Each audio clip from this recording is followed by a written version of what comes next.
Everyone mocked the Dragon Prince. Only the Janitor believed. The docking bay of Station Meridian gleamed under artificial lights as the diplomatic shuttle descended. Commander Zyxthar of the Draconic Empire stepped onto the landing platform, his scales catching the fluorescent glow like polished rubies. His arrival was supposed to mark a new era of peace between humans and dragons, but as he surveyed the welcoming committee, he saw only forced smiles and distant eyes. Station Commander Helena Price extended her hand in a formal greeting. Zyxthar had studied human customs extensively. He knew this gesture meant respect, yet Price's grip was limp, her expression cold. "Welcome to Station Meridian, Prince Zyxthar," she said, her voice carrying the weight of political obligation rather than genuine warmth. "We're honored by your presence." His horns curved upward in perfect spirals, and his wings, though folded against his body, suggested power and grace. He had come to Station Meridian willing to learn, to bridge the gap between his kind and humanity. He had spent months preparing, studying human languages, their technology, their customs. He arrived with hope. That hope would not last long. Within hours of his arrival, the prince was escorted to his quarters. They were in the maintenance sector, a location so far from the command deck that he had to pass through 3 different corridor sections to reach the central hub. His room was small, barely larger than a human sleeping chamber, designed without consideration for a dragon's natural posture. There was no proper perch for resting, no space to extend his wings, no window to see the stars. The walls were bare metal, cold and unwelcoming. A young officer named Lieutenant Tors delivered him there with minimal explanation. "The commander thought you might prefer privacy," Tors said awkwardly, not meeting Zyxthar's golden eyes. "The quarters are equipped with all standard amenities." He was to be hidden away, kept separate, treated as an inconvenience rather than a diplomatic guest. The officer left quickly, and Zyxthar was alone. That night, unable to sleep in the cramped space, the prince explored the maintenance sector. The corridors were quiet, lit only by emergency lighting. He wandered past storage rooms, past mechanical systems humming with purpose, past the lives of the station flowing around him. His curiosity led him to the observation windows near the engineering section, where he found a man cleaning the glass with methodical precision. Marcus Chen was 53 years old, with weathered hands and kind eyes that had seen decades of space station life. He had been a janitor on Station Meridian for 15 years, longer than most officers served on any single posting. He knew every corridor, every vent, every hidden corner of the station. He also knew that no one truly saw him. Officers passed without greeting. Scientists ignored him even when he cleaned their workspaces. He was invisible, and after 15 years, Marcus had made peace with that, until he noticed the Dragon Prince standing in the darkness, staring at the stars beyond the glass. "Can't sleep either?" Marcus asked, not looking away from his cleaning cloth. Zyxthar started, not expecting to encounter anyone. He considered leaving without responding. A prince did not converse with maintenance workers. And yet there was something in the human's voice, no mockery, no fear, just simple acknowledgement of another being's presence. "The quarters are unsuitable," Zyxthar admitted carefully. Marcus nodded, continuing his work with unhurried motions. "They gave you the old diplomatic room, didn't they? Second sublevel. Yeah, that place was designed for creatures half your size. Would have complained myself, but nobody listens to janitors." He glanced sideways at the Dragon Prince with an expression that was almost amused. "Guess they figure you're too important to make uncomfortable, and too unimportant to actually accommodate." "Marcus Chen," the human replied, finally turning to face him fully. "Station janitor. Professional, invisible person. Maintenance doesn't sleep. The station runs 25 hours a day. Someone has to keep it clean. Usually that's me, night rotation." He gestured to his equipment. "I like the quiet, actually. No one bothers you when they're all asleep." The prince would wander the maintenance sector late at night, and Marcus would be there, performing his work with the same careful attention he gave to everything. They began talking, first just casual greetings, then longer conversations. Zyxthar discovered that Marcus was an excellent listener. The human asked genuine questions about draconic culture, about the prince's family, about his hopes for peace. There was no judgment, no suspicion, just authentic curiosity. In return, Marcus shared stories about his decades on the station. about the different crews he had served, about the dreams he had once harbored before settling into the simple satisfaction of work well done. One night, water began seeping through the wall panels near Zyxthar's quarters. A valve had begun to fail, the kind of minor problem that could escalate into a serious breach if left unattended. Zyxthar reported it through official channels, but no one responded. The request sat in a queue behind more important matters. Marcus appeared the next morning with repair tools. "Don't worry," he said. "I'll take care of it. Should have been maintained last month anyway." The human's movements were precise, efficient, driven by long experience. Here was someone who took pride in the quality of his work, regardless of whether anyone acknowledged it. "You should be an engineer," Zyxthar observed. "You understand these systems better than most." He began spending his days in the library section, accessing technical manuals and station schematics. He studied human engineering with an intensity that surprised everyone who noticed, which was almost no one. The officers ignored him, assuming he was simply passing time. The scientists never looked up from their work to see a dragon carefully reviewing their designs. And while they mocked him in the hallways and complained about his presence in reports, Zyxthar learned everything he could. Because Marcus Chen had shown him something precious. That worth was not measured by station, by species, or by visible power. It was measured by genuine attention, by integrity, by seeing potential in others when the world had given up. And Zyxthar was beginning to see things about Station Meridian that no one else had noticed, things that would change everything. 3 months after arriving at Station Meridian, Zyxthar had become obsessed with the power distribution system. His obsession began innocently enough, a late-night conversation with Marcus about how the station's various systems connected to one another. But what started as curiosity transformed into something deeper, a growing awareness that something was fundamentally wrong with the core infrastructure. Every night while Marcus cleaned the corridors, Zyxthar would sit in the maintenance access terminals, studying schematics and cross-referencing them against his own calculations. He sketched detailed diagrams on scraps of paper, comparing human engineering standards with draconic metallurgical knowledge. His dragon eyes, capable of seeing thermal signatures, allowed him to observe the actual heat patterns in power lines that human sensors sometimes missed. The more he studied, the more concerned he became. Marcus first noticed something was wrong when he found Zyxthar asleep at a terminal one morning, surrounded by pages of calculations and design sketches.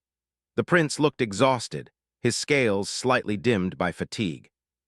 "You should rest properly," Marcus said, gently gathering the papers. "What are you working on?" "I believe there is a critical flaw in the system, a cascade failure point that no one has identified." "The engineers." She had me informed that station engineers do not take suggestions from diplomatic visitors. "I am the dragon prince they tolerate but mock. I clean the station to better understand it, and they assume I am playing at work. I study their technology, and they believe I am searching for military weaknesses to report to the Draconic Empire." "I believe you." He requested a meeting with the engineering department, not as a janitor seeking maintenance approval, but as someone with important information. His reputation on the station, quiet, reliable, trustworthy, gave him enough credibility that his request was granted, though with visible skepticism from the engineers. Marcus brought Zyxthar's sketches and calculations to the meeting, presenting them not as the work of a dragon prince, but as an analysis that had come to his attention. Chief Engineer Morrison, a heavy-set woman in her 60s with little patience for surprises, initially dismissed them with a wave of her hand. "These are speculations," she said. "Where's the practical evidence? If I may access the observation stations in the lower levels, I can show you the actual heat signatures that correspond to these theoretical weak points." "We don't need outside analysis of systems we've maintained for decades," she said flatly. "Thank you for your concern, but we have everything under control." Her eyes widened slightly. "Wait," she said. "This junction here, these calculations use a hybrid stress analysis I've never seen before. It's combining pressure dynamics with thermal expansion rates in a way that our standard models don't account for." She looked up at Zyxthar. "Where did you learn this methodology?" "Human station materials experience similar stress, though at smaller scales and different temperatures." Slowly, her skepticism transformed into concern. "Chief," she finally said to Morrison, "I think we need to take this seriously. These calculations are sophisticated, and they're identifying something our monitoring systems haven't flagged. Our systems are functioning normally. There's no evidence of crisis. Within 8 to 10 months, perhaps less, the cascade failure becomes inevitable unless the affected junction is reinforced and the secondary bypass system is rebuilt." Morrison thanked them for their input and promised to review the matter, which everyone understood meant doing nothing. The engineers filed out, some avoiding Zyksthar's gaze, others whispering to one another. That evening, Marcus found Zykthar in his small quarters, staring at the metal walls. The prince's wings were drawn in tightly, a sign of deep distress among dragons. "They don't believe me," Zykthar said. "Dr. Patel believed you," Marcus offered. "She took it seriously. In my culture, if an engineer identifies a critical flaw, action is taken immediately. Lives depend on it. Here, politics is more important than safety. But that doesn't mean you stop trying." Slowly, she began to see what Zykthar had seen, a genuine structural vulnerability that was being ignored. She scheduled a presentation before the full station council, including Commander Price herself. In that meeting, with detailed evidence and respected scientific methodology, Dr. Patel presented the case for immediate repairs. She credited Zyksthar's analysis as the breakthrough that had made her own research possible. Commander Price listened carefully, her expression unreadable. When Dr. Patel finished, the commander nodded slowly. "This is serious," she acknowledged. "However, implementing these repairs would require shutting down major sections of the station for an estimated 2 weeks. The budget implications are significant, and we would need to explain to the council why repairs were suddenly necessary after decades of proper operation." She paused, and in that pause, Zykthar understood her real concern, admitting that the engineering team had failed to identify this flaw would damage her command record. "We will proceed carefully," Price continued. "Quietly. I'll authorize a team to begin preliminary investigations, but this information does not leave this room. Is that understood? We do not need rumors spreading panic among the station population." Except that evening, Commander Price made a decision that would change everything. She called Zykthar to her office and informed him that his presence on the station had become diplomatically complicated. His continued attempts to involve himself in station operations were overstepping his role as a guest. Effective immediately, he was confined to his quarters. No access to the maintenance sector, no access to terminals, no unauthorized movement. "For your own safety," Price explained, though her eyes suggested she was protecting something else entirely. "We wouldn't want international incidents." He understood immediately what had happened. Zykthar had become an embarrassment, and Commander Price was eliminating the problem. That night, as Marcus cleaned the command corridor, he made a quiet decision. He had spent 15 years being invisible, accepting his place in the station's hierarchy. But Zykthar had shown him that some things mattered more than silence. Marcus began keeping detailed records of everything he observed about the power systems. Because if Commander Price would not protect the station, someone else would have to. Even if that someone was only a janitor. 2 weeks after Zyksthar's confinement, the first warning signs appeared. Marcus noticed it during the night rotation, a subtle vibration in the power distribution hub that hadn't been there before. The hum of the electrical systems had changed pitch, almost imperceptibly, but Marcus had spent 15 years listening to the station's rhythms. He knew something was different. He immediately pulled up the monitoring systems on his maintenance terminal. The readings showed minor fluctuations in the secondary power lines, nothing critical enough to trigger alarms, but enough to confirm what Zykthar had predicted. The cascade was beginning.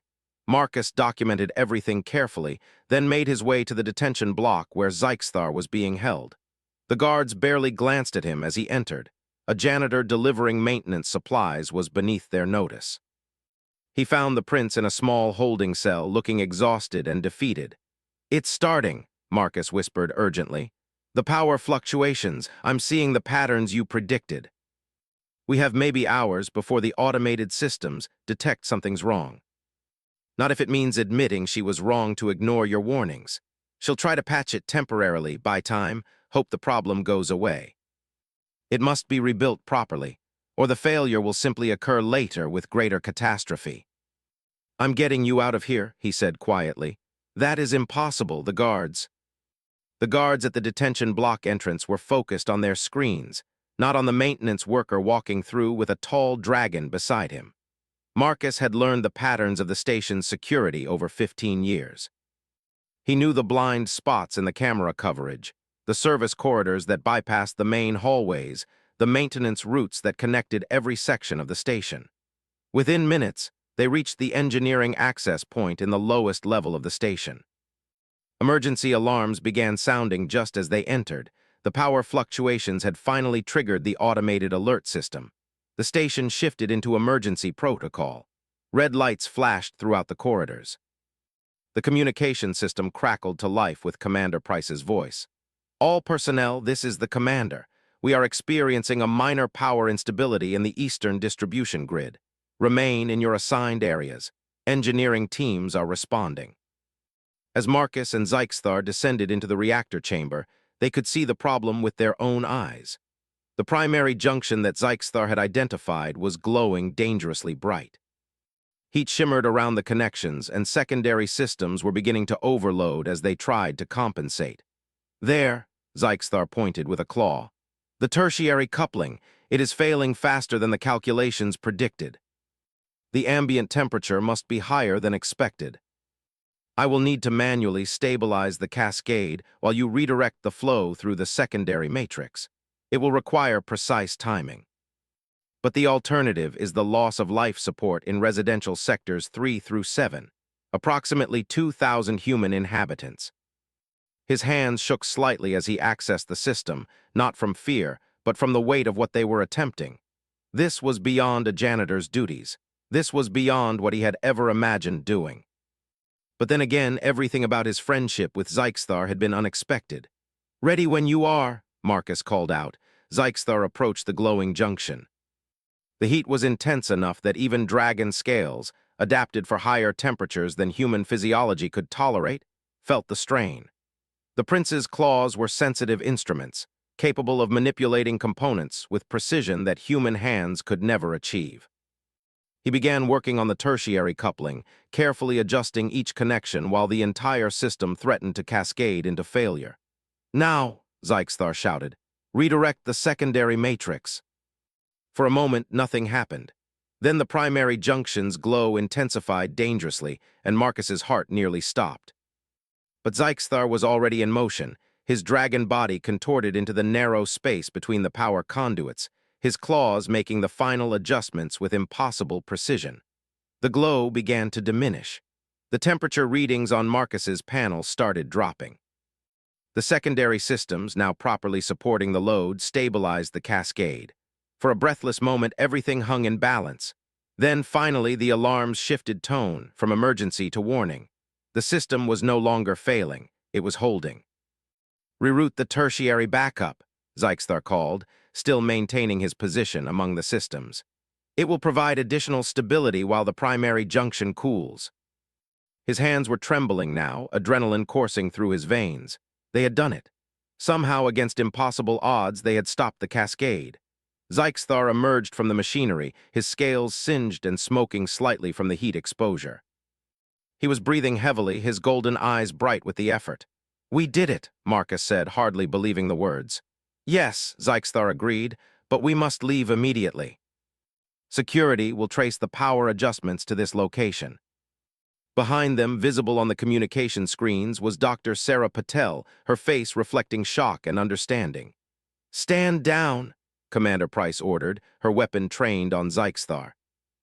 "You are both under arrest for unauthorized access to critical systems and endangering station infrastructure. If we had not, life support in 3 residential sectors would have failed within the hour. You have destabilized critical infrastructure and endangered this entire station." The cascade was happening exactly as Zyxthar predicted it would. The manual intervention prevented total system failure. The readings you're seeing now are proof of that. Not when I'm watching the evidence in real time. The prince and the janitor just saved this station. And more than that, They've proven that everything you've been hiding about the power system is true. The moment of authority wavered. The internal camera feeds recorded the entire procedure, Marcus said quietly. Everyone on this station can see what we did. Everyone can see what Zyxthar discovered months ago, and what you chose to ignore. Thousands of people had watched Marcus and Zyxthar risk their lives to save everyone aboard. Escort them to medical, Price finally ordered the security officers, her voice hollow. They need treatment for heat exposure. But they had stepped into the light, and everything had changed. The station would never see them the same way again. The medical bay was filled with controlled chaos as Dr. Sarah Patel supervised treatment for both Marcus and Zyxthar. The janitor had suffered minor burns on his hands and arms from contact with the overheated systems, while the Dragon Prince's scales showed stress fractures from the extreme temperature exposure. Yet both refused to rest until they were certain their work in the reactor chamber had truly stabilized the station's power systems. "The readings are holding perfectly," Dr. Patel assured them as she applied a regenerative gel to Zyxthar's damaged scales. "You did exactly what needed to be done. The system is no longer in danger of cascade failure." The internal camera feeds had captured everything. Marcus and Zyxthar working together with calm precision, the danger they had faced, and most importantly, the proof that Commander Price had deliberately suppressed information about a critical system failure to protect her own reputation.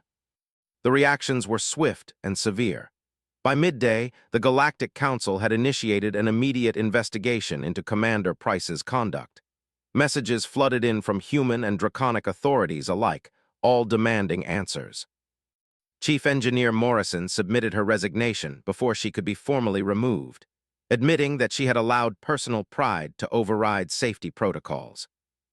3 other senior engineers turned over documentation showing they had raised concerns about the power system months earlier, only to be silenced by Price's orders. Commander Price herself was confined to quarters, pending formal charges of negligence and obstruction of safety procedures. But the real shock came when the station's crew began talking. Officers who had mocked Zyxthar in corridors now spoke of his brilliance with grudging respect. Scientists who had dismissed him as a curiosity now requested access to his research notes, eager to understand his hybrid analytical methods. The engineering team that had rejected his warnings months ago began studying his calculations with new appreciation, realizing they had been saved from professional disaster only by the prince's determination and Marcus's courage. And Marcus, quiet, invisible Marcus, became impossible to ignore. Crew members who had walked past him for 15 years without acknowledgement began stopping him in corridors to express their gratitude. The station commander's office received hundreds of messages demanding that he be promoted and properly recognized for his contributions. Dr. Patel personally recommended him for the position of Chief Technical Officer, a role that would have been unthinkable for a janitor just days earlier. On the 3rd day after the incident, the Galactic Council sent a formal delegation to Station Meridian. They arrived not to investigate a failure, but to celebrate a success. High Chancellor Vormek, the most senior draconic representative in human space, met personally with both Marcus and Zyxthar in the station's main conference room. "You have demonstrated something remarkable," Vormek said, his voice carrying the weight of centuries of draconic diplomatic experience. He was an ancient dragon with scales that had faded to silver with age and eyes that gleamed with intelligent understanding. "You have shown that cooperation between our species is not merely possible. It is superior to the limitations of individual cultures working alone. I came to this station expecting to find the humans' technology primitive and their methods flawed. Instead, I found that they possessed wisdom I lacked, just as they lacked knowledge I could provide. Marcus taught me that strength comes not from individual superiority, but from genuine respect for others. You risked your position, your safety, even your life for a being from a species your people once feared. Why? Because Zyxthar showed me something I'd forgotten," he said simply. "He showed me that invisible people can see things that visible people miss. He treated me like my thoughts mattered, like my observations had value. When everyone else looked through him or dismissed him, I looked at him, and I saw someone worth believing in." Absolutely perfect. This is the foundation upon which peace is truly built, not treaties signed by politicians, but trust earned through genuine connection. They would be establishing the joint Human Draconic Research Initiative, headquartered at Station Meridian. Zyxthar was offered the position of Chief Engineering Director, with the authority to lead a team of brilliant minds from both species. Marcus was appointed as his second-in-command and Chief Technical Officer, a role that would allow him to continue the work he loved while finally receiving recognition for his expertise. But the most significant moment came during the formal ceremony establishing the new initiative. Commander Price was not present. She had been removed from her position and was facing formal charges. Instead, a new commander, Admiral James Harrison, presided over the gathering. "Marcus Chen," Admiral Harrison announced, "in recognition of your service, your integrity, and your extraordinary courage, I am awarding you the Station Medal of Excellence. This is the highest honor a civilian can receive aboard this facility." Officers, scientists, engineers, maintenance workers, all standing to honor a man who had spent 15 years invisible, doing his job without complaint, until one moment when everything changed. Zyxthar stood beside his friend, his scales gleaming under the ceremonial lights. The Dragon Prince, once mocked and confined, was now celebrated as a visionary, whose insights would reshape space station design throughout human and draconic territory. Later that evening, Marcus and Zyxthar stood together in the observation deck where they had first truly talked months ago. The stars stretched out before them in infinite beauty, and below them, Station Meridian glowed with the lights of thousands of people going about their lives. Lives that might have ended had two unlikely friends not believed in each other. "I was assigned to learn human ways," Zyxthar said, his voice contemplative. "I thought I would study your technology and return home to report on your capabilities and limitations. But what I actually learned is more valuable than any intelligence report. Their potential, their value." Zyxthar turned to look at his friend. "You saw me when no one else did. That single act of genuine attention changed everything. And you made me believe that my opinions mattered. That invisibility didn't mean I was worthless. We saved each other, I think. But more than that, we showed our people something crucial, that we do not have to be enemies. That we can be partners, friends, equals working toward something greater than ourselves." Marcus and Zyxthar led teams that completely redesigned space station infrastructure, incorporating both human efficiency principles and draconic thermal resistance engineering. Their first major project was the complete reconstruction of Station Meridian's power systems, turning the station into a model of hybrid technology that would be copied throughout human and draconic space. The initial class of the Research Initiatives Academy graduated with a cohort of 30 humans and 30 dragons, all trained to work seamlessly together. News feeds across multiple species broadcast images of humans and dragons standing shoulder to shoulder, working on construction projects, studying in laboratories, collaborating on solutions to problems that neither species could have solved alone. And at the center of it all were two unlikely pioneers, a janitor who had finally been seen, and a prince who had chosen humility over arrogance. Their friendship became a symbol of what was possible when beings chose to truly understand one another. 6 months had passed since the Cascade failure and the revelation that changed everything. Station Meridian had transformed completely, both in its physical infrastructure and in its fundamental purpose. Where once it had been a simple diplomatic posting, a place where humans and dragons maintained a cautious, distant relationship, it had become something revolutionary, a beacon of genuine cooperation between species. The new power systems were a marvel of engineering. Marcus walked through the reactor chamber with a group of newly trained technicians, both human and dragon, pointing out the innovations that had emerged from the Human Draconic Research Initiative. The hybrid design incorporated human precision manufacturing with draconic heat-resistant materials, creating something neither species could have achieved alone. "The thermal regulation system here," Marcus explained to a young dragon engineer named Skyxra, "was based on principles that Dr. Patel developed, but we needed Zyxthar's understanding of crystalline structures to actually implement it. On their own, neither approach would have worked." She was one of the first generation of dragons trained in human engineering methodology, and she represented everything the initiative hoped to achieve, a new generation comfortable working across species boundaries. In the administrative levels above, Zyxthar stood in what had once been Commander Price's office. The space had been completely redesigned to accommodate a dragon's natural movements. There was a proper perch for resting, wide doorways for his wingspan, and large windows overlooking the construction zones where the new research facilities were being built. Dr. Sarah Patel entered carrying data tablets filled with project updates. She had become Zyxthar's closest advisor on the scientific side of the initiative, and their collaboration had produced breakthrough after breakthrough in materials science and structural engineering. "The Academy construction is ahead of schedule," Patel reported, her excitement evident in her voice. "We'll be ready to welcome the second cohort in 2 weeks.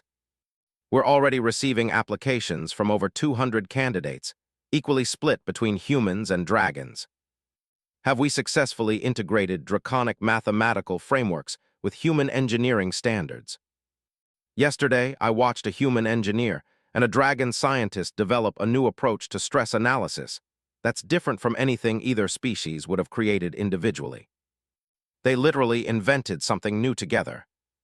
Ideas that transcended cultural boundaries and created something more powerful than either species could produce alone."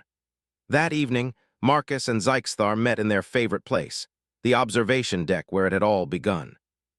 They stood in comfortable silence, watching the construction crews work on the new research facility below. Dozens of humans and dragons worked side by side, their different body types and abilities complementing each other perfectly. A human engineer would point out a problem with micro-level precision, and a dragon would use their strength and thermal sensitivity to implement the solution. "Do you remember the first time we stood here?" Marcus asked. "I remember you did not mock me," Zyxthar replied. "In a station full of people who saw only my rank and my species, you saw me. Just me." They stood together as the station's artificial sun began to set, painting the stars beyond with colors of orange and gold. Below them, the work continued. A human technician was having difficulty securing a heavy component, and without hesitation, a young dragon moved to help, their combined strength making the task simple. They exchanged words, probably jokes, given the laughter that echoed up to the observation deck, and returned to their work as teammates. "I received a message from the Draconic Empire today," Zyxthar said quietly. "The High Council has voted to increase military cooperation agreements with human space. They are no longer viewing humans as potential adversaries, but as valued partners. The United Earth Council has authorized expansion of the initiative to 3 additional stations. They are requesting that we train more human dragon teams and establish permanent research centers in draconic territory as well." 2 people that nobody wanted to listen to changed everything. "I showed you that being mocked does not diminish one's potential. Together, we became visible in a way neither of us could have managed alone." The entire station gathered in the main atrium, humans and dragons standing side by side, colleagues and friends unified by a shared purpose. High Chancellor Vormek attended the ceremony, along with representatives from the United Earth Council, the Draconic Empire, and neutral parties from a dozen other species. When the ceremony concluded, the aged dragon approached Marcus and Zyxthar with ceremonial formality. "I have a gift for you both," Vormek announced to the assembled crowd. "Something that recognizes not just your achievements but your significance to the future of our peoples." They were inscribed with ancient draconic and modern human script, identical in content. "These record your names and your deeds in the official history of both our civilizations," Vormek explained. Marcus Chen and Zyxthar of the Draconic Empire, the human and the dragon who chose friendship over fear, cooperation over conflict, and vision over prejudice. Your names will be known for generations as the foundation upon which the greatest alliance in galactic history was built. A man who had spent 15 years invisible, now being honored before the leaders of 2 civilizations. He looked at Zyxthar and saw his own emotion reflected in the dragon's golden eyes. As the ceremony concluded, the crowd began to disperse. Humans and dragons moved through the station together, some heading to collaborative work projects, others to the newly established common spaces where both species could relax and socialize. The transformation was complete, not just in infrastructure but in mindset. Station Meridian had become a genuine community. The Academy's second cohort arrived 2 weeks later. 40 more students, 20 humans and 20 dragons, eager to learn hybrid engineering methodologies that would shape the future. Marcus and Zyxthar stood together watching them disembark, young beings from different worlds choosing to work together. They will not understand what it took to create this opportunity, Zyxthar observed. For them, cooperation will be normal, natural. Expected. Human-dragon teams led projects on planetary exploration, environmental restoration, medical research, and countless other fields. The innovations that emerged from their collaboration revolutionized technology across multiple civilizations.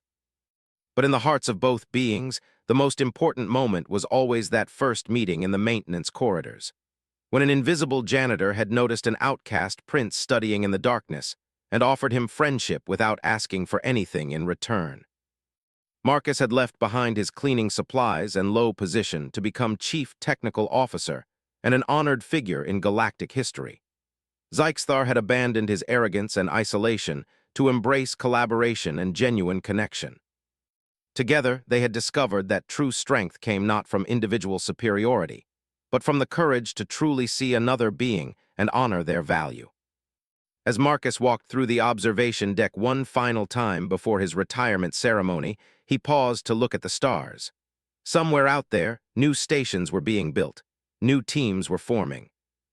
New friendships were beginning between humans and dragons who would never know that their opportunity existed because two unlikely friends had believed in each other. And that, Marcus thought with quiet satisfaction, was worth more than any medal, any title, or any recognition. It was the promise of a better future for everyone, the end,